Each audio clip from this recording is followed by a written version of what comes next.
Jawa Barat di tengah krisis. Lantas, apa tindakan PKB? Presiden Prabowo saat ini telah mengirimkan anggota kabinet untuk negosiasi tarif dagang yang dikenakan Amerika Serikat ke Indonesia sebesar 32%. Nah, ini kenapa ini penting?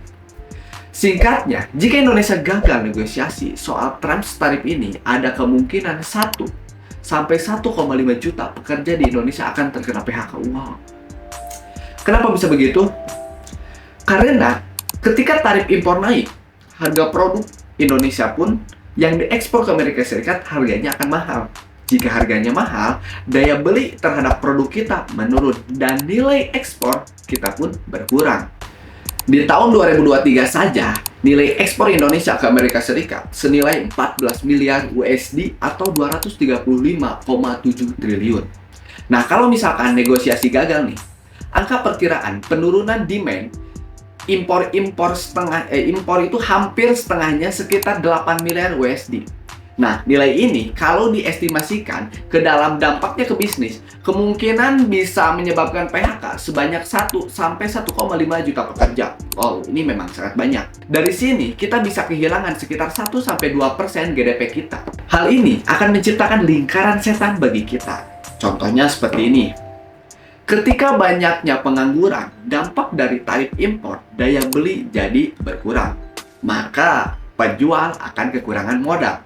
Jika penjual kekurangan modal, produksi akan berkurang. Jika produksi itu berkurang, maka kebutuhan pekerja akan semakin sedikit. Makin sedikit nih kebutuhan kerja, semakin banyak pengangguran. Dan ini terus berputar, menciptakan kantong kemiskinan baru. Nah, ketika dalam keadaan krisis seperti ini, orang-orang berusaha mencari jalan yang paling mudah untuk memenuhi kebutuhan hidupnya. Beberapa di antaranya adalah bank emok, pinjaman online, bahkan jadi lebih rentan terkena godaan judi online. Aduh, astagfirullahaladzim.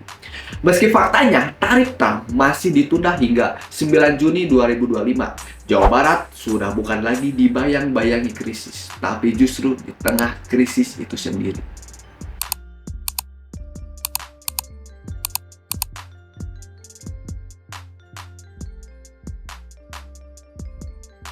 Namun ini bukanlah waktunya khawatir.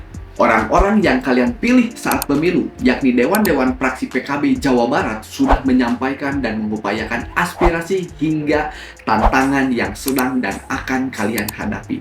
Maka dari itu, Praksi PKB DPRD Jawa Barat lewat rapat paripurna menyampaikan 9 rekomendasi kepada pemerintah daerah Jawa Barat.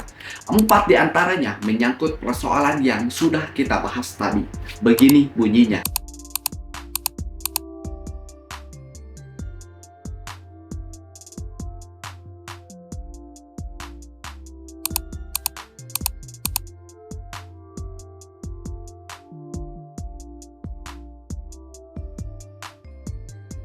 Nah, inilah Dewan PKB Jawa Barat yang kalian pilih. Selain kalian membangun Jawa Barat dengan kapasitas dan perannya masing-masing, kalian pun terlibat menata sistem kepemerintahan yang berpihak secara nggak langsung. Jadi, banggakah menjadi pemilih PKB?